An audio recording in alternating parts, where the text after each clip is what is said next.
welcome back to my channel. My name is Brittney Bundles, and today we're going to be discussing some of the reasons why customers, clients, email subscribers may be unsubscribing from your email marketing and mailing list.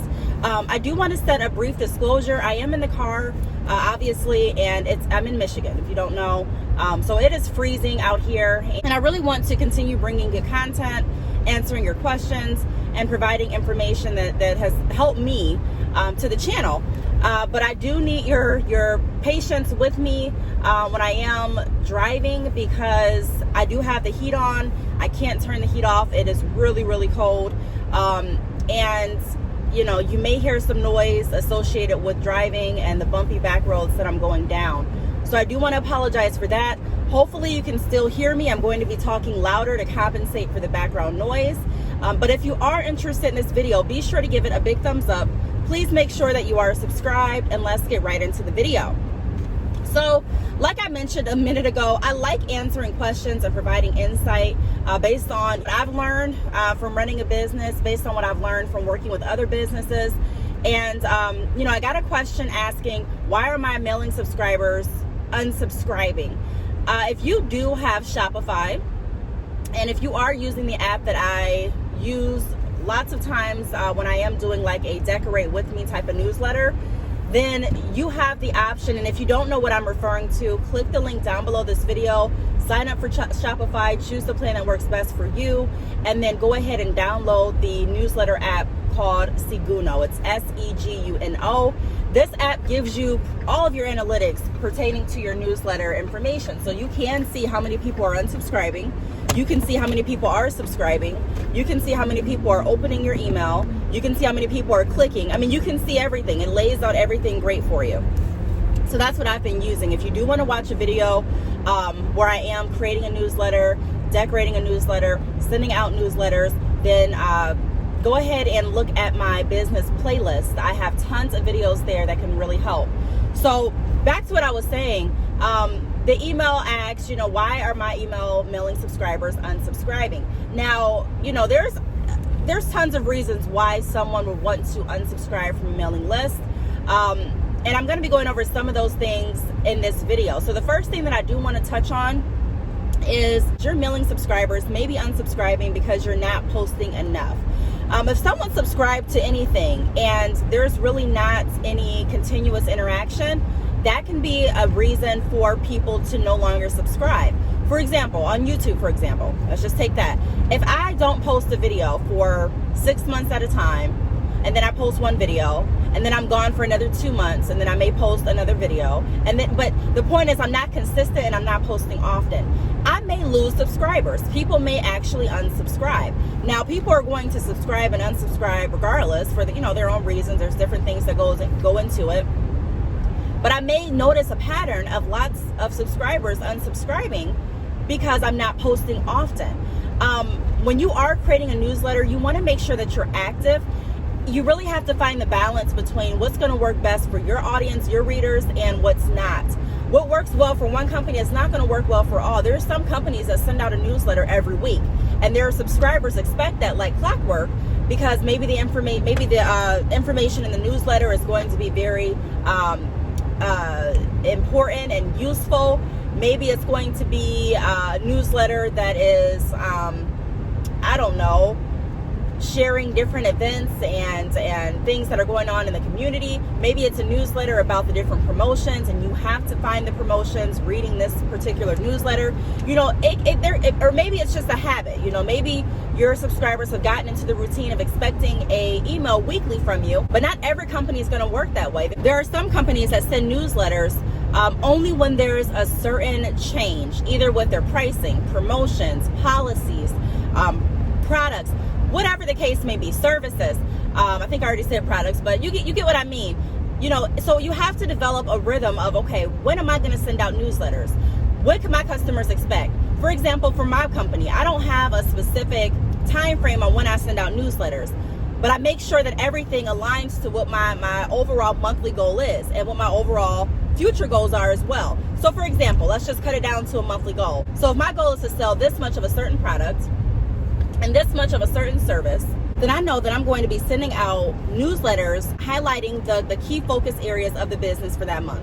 If my key focus areas are getting out professional biography writing services, then my emails and newsletters are going to be around that.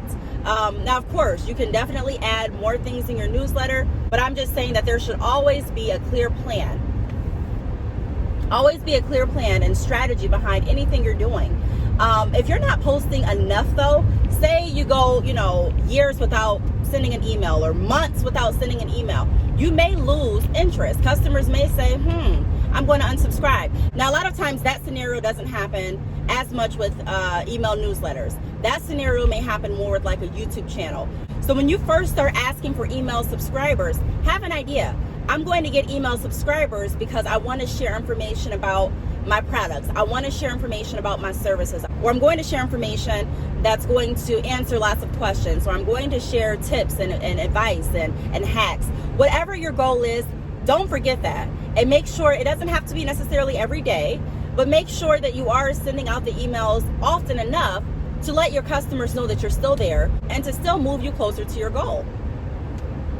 Now, my next tip, on the flip side of that, we just went over you can post not enough. The flip side of that is posting too much. And so there are people that have reached out and that have noticed a tremendous decline in their email marketing numbers. And they're wanting to know why their email subscribers are unsubscribing. I can tell you this, a lot of times when you're running a business, we can get tunnel vision and we can just only look at things from a business aspect. But I challenge everyone to keep in mind that you are a consumer when you're not running your business. Ask yourself, do I want to get an email once a day from a company? I don't care what company it is. Do I want to get an email once a day from the same company? You probably don't want that. At that point, it can become spam. It can become like, in a form, it can feel like harassment to your customers. Wow, she just sent this email yesterday. Now she's sending it again. That's why I recommend, like I said in the beginning of the video, signing up with Shopify and going through Seguno for your email marketing. That's what I'm using at this point, like I mentioned in the beginning of the video. This really guides you. So if I'm going to resend an email to customers that haven't opened the email that I sent yesterday, for example, this app is going to let you know, hey, sending this email now within 24 hours may prompt people to unsubscribe from you. And then you may go to send it again the next day. They may say, hey, sending your email now may not be the best time because of this, this, and that. So it really kind of guides you as to when you should really send out your newsletter so that you're not becoming annoying. You're not waiting too long to send out another newsletter, but everything is just working. Everything is working in alignment with your goals. So you don't want to post too much. That can definitely be another reason why people aren't unsubscribing. I don't care if you think it's really, really good information that you're sending. I don't care if you think that customers need to hear this every day. I would find another way to post the information, whether it's utilizing your social media, whether it's on a YouTube channel, whether it's, something else. But I would not necessarily send out a newsletter every day. And then also, with that being said, it may make your customers get into the habit of not really taking your newsletter serious. You want customers to open your newsletter, but if you're sending a newsletter every day, it's kind of like, okay, well, I'm not going to read this. She's going to send another one tomorrow. So when I get time, I'll read it. Or I haven't been able to read any of the newsletters this month, but she's going to send another one the next day, or he's going to send another one the next day. So I guess I'll read it when I have time. You don't want that. You don't want that either. Now, the third reason that people may be unsubscribing is the fact that they don't find any value in the newsletter. So we've been talking a lot about value this whole year. People may think I'm crazy, but I'm telling you, selling bundles, selling lashes, selling anything, there's still fundamentals to how you sell and how you run a business. It's not just about buying a product and selling it. You know what I mean? I mean, it is, but it's not. There's more that goes into it, and especially if you want to be successful, and especially if you want the business to last long term. There's more that goes into it besides just buying a product and just, telling people you have the product. It actually takes footwork behind the scenes. And so we have to make sure that when we're sending out a newsletter, it has value. The value may be, okay, I'm letting my customers know that I'm offering a discount. Or the value may be, I'm letting my customers know the benefits of this service that I'm offering. I'm explaining this service a little bit more in detail. Or the value may be, I'm letting my customers know about the quality of my hair that I'm selling. Or I'm letting the customers know about good tips and advice that have helped me grow my business, or whatever the case may be, but it has to have a point behind it. That value that you provide in the newsletter should provide value to your customers, and it should also provide value to your goals. Everything should be working together. So your customers may be getting emails, and if you don't really have a clear goal and focus of what you're trying to do with your business, and you're just sending out newsletters for the heck of it, you may not have a clear focus or goal to even work towards with your business. So it may be really hard to decide, okay, what am I going to put in my newsletter? I don't know what I should promote.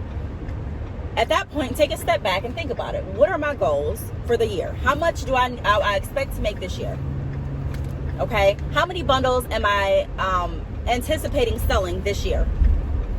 You know what I mean? And so a lot of times when customers reach out and they say, well, how many bundles should I get? I can give you, I've created videos on answering that question, but it's a deeper question than that. It all aligns with your goals. There are some people that are like, look, for the first year, I'm not going to keep tally of how much I'm selling. I don't have a goal of how much I'm going to sell. I'm just going to go ahead, and my goal is going to get my name out. That's my only goal. For a company like that, with that goal, my advice would be, okay, so everything with your newsletter should be pertaining to marketing your name, spreading awareness of your brand. So coming up with different incentives for your email news subscribers to do, maybe like tagging, a couple of their friends on Instagram, or coming up with a fun incentive as far as sharing the newsletter. I mean, that would be your focus then. Personally, if you're just starting out a business, I wouldn't recommend striving for a certain sales number. When I say, what are your goals as far as, how much do you plan to make this year?